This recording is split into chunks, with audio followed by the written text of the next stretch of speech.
Retro படத்தை தொடர்ந்து சூர்யா தற்போது கருப்பு என்னும் படத்தில் நடித்து வருகிறார். ஆர்ஜே பாலாஜி இயக்கும் இந்த படத்தில் சூர்யாவுக்கு ஜோடியாக த்ரிஷா நடித்திருக்கிறார்.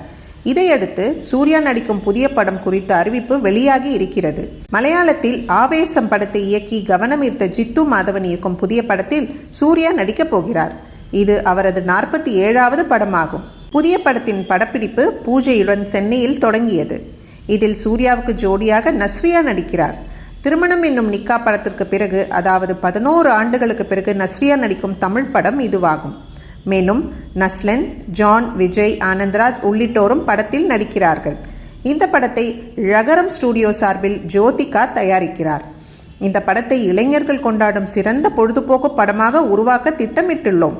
சூர்யாவை இதுவரை பார்க்காத எனர்ஜி மிக்க கதாபாத்திரத்தில் ரசிகர்கள் பார்ப்பது உறுதி என படக்குழுவினர் தெரிவிக்கிறார்கள். இந்த புதிய படத்தின் இதர அப்டேட்கள் விரைவில் வெளியாகும் என எதிர்பார்க்கப்படுகிறது.